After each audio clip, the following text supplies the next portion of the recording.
Welcome to your reading, dear Scorpio. The oracle card for you is the butterfly ferrets, and what it says is that you've gone through a great process of transformation. There's been a lot that you have seen, and this recent time has been a time of great pain leading to growth. You will be protected by the universe when you are at your most vulnerable, and you are going to be loved and cherished by the universe. So, you are safe and you have the space to grow. The rune that you've drawn is Yera, and what this says is that you are at a time of a harvest. With everything that you've been through, now is the time for you to actually start reaping the benefits. So you are ready to take wings and you are ready to fly. And while you are getting ready to do that, the universe is going to do its utmost best to kind of protect you. Now what we're going to do is we're going to be talking about Mercury and how the planet retrograding is going to affect you in 2021. Retrograding planets are planets that appear to be going backwards in the sky, and they always have a lot to teach us. In this case, they are there in your home sector in Jan.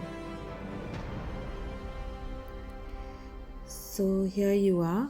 You need to reevaluate your situation and take a break and have a look at things from a different perspective. You need to work on issues that you feel need your attention.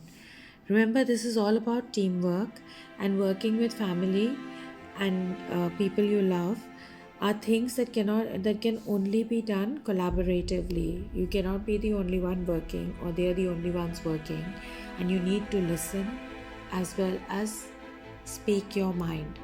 And coming to that is this. So you are being warned, so as to speak, to listen to others, watch your words.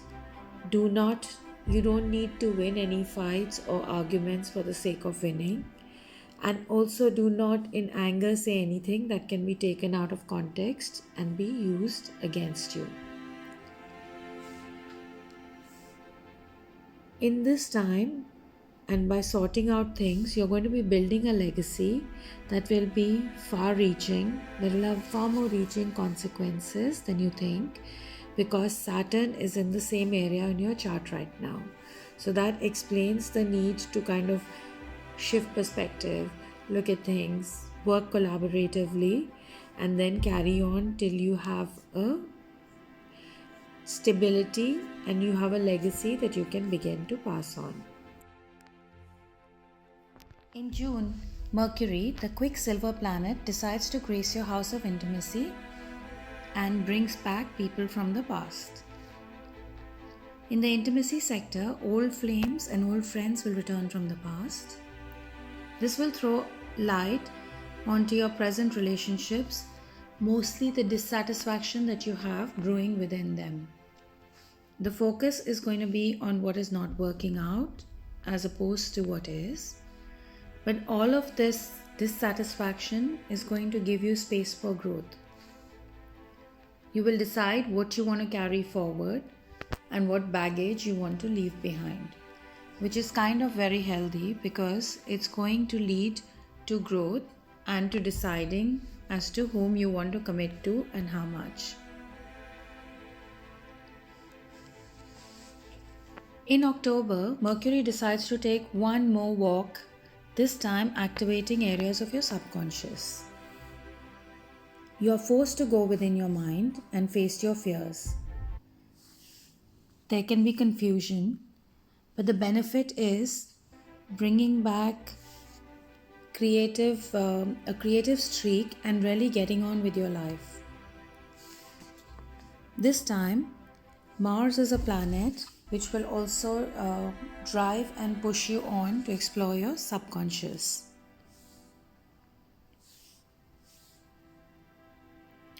After you face your psyche, it is a necessary part of your step of your journey to give yourself a certain amount of rest and relaxation. You need to realize that everything that you have pulled out from your mental landscape in terms of what your fears are, what's bothering you, what is your deepest level of creativity, you do not need to deal with everything in one go. You can take it as one battle at a time. You move on to seeing what it is that you really need to have fulfillment. So even in your mental landscape, you're going to be using this time to drop a lot of baggage and then move on, which definitely is going to be healthy in the long run. Then we move on to Mars. This aggressive go-getter enters your relationship sector where it meets Uranus.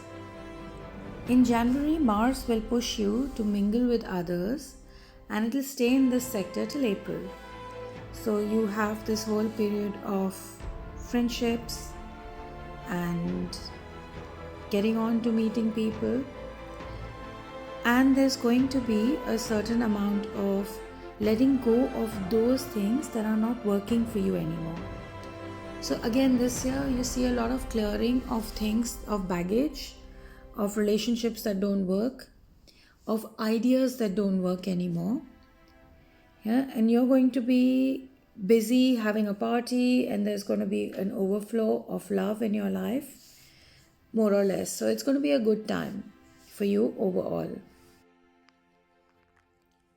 This year numerologically is a 5-year, which means that a lot of your personal beliefs, systems that you rely on for your spirituality, and how you perceive the world emotionally is going to be affected. For you, Scorpio, there's going to be a need for deeper spiritual, emotional connection in your life, especially the intimate ones. And again, you're also going to be going through this whole soul searching that the 5-year is known for. In June, Mars will enter your career and income section. You're going to be driven to achieve your goals and succeed at them. You can manifest anything you set your heart on. So plan, decide upon your vision, and decide how you want to carry on. If you're in a job that you enjoy, then the work in itself is going to bring you a lot of joy, and you'll be completely enveloped in that whole creative process of working, being a complete workaholic. And the good part is that there is achievement, recognition, and success that is coming down this line. In May, there's going to be a lunar eclipse as well that is going to help you cut away everything that doesn't serve you and that doesn't work with your philosophy.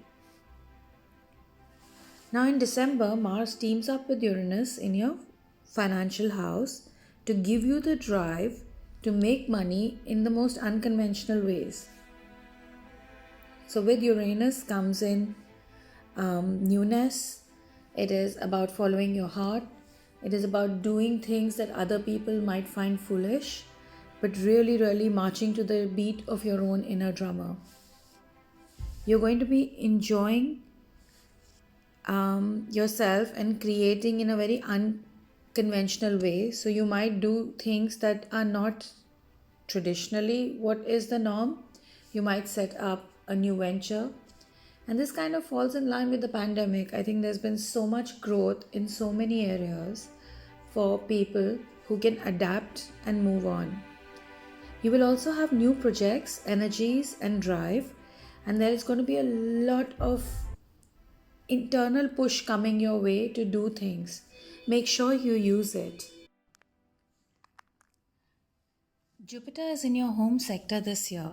While Jupiter promotes expansion, this year it shares a space with Saturn, which sets up structures and uses discipline as its mainstay. So while Saturn contracts and Jupiter expands, it is going to be an interesting year. So whatever you do this year, Jupiter is going to make sure that the effect of it is pushed in for decades to come.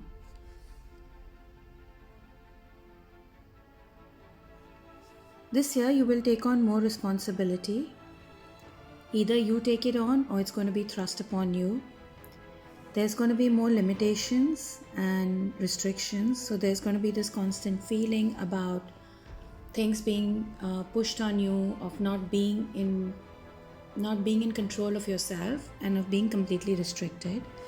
But the good part is, dear Scorpio, that you're going to be able to find balance and you're going to be able to merge both of those opposing aspects and still forge your way ahead.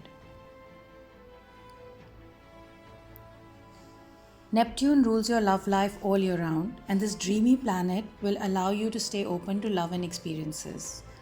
So there's going to be, your cup is going to run over, there's going to be a feeling of a lot of love, you will be operating from that. And there's this whole needing to love yourself, and at the same time, as I said before with other planets, everything that's unnecessary in your life, things that are not essential, people that have given you the experience, or people that you're not in sync with, is now going to move on. As far as Pluto is concerned, that is going to be in the area of your intellectual sector in your chart. And what Pluto does is it's going to bring about transformation on a deep level. So it's going to help you transform the way you plan, your thought processes. This is a year where you're going to let go of your limiting beliefs and journey into your thoughts. And it's going to be a very, very rewarding year, so as to speak. I wish you all the best for you, dear Scorpio. Have a lovely 2021.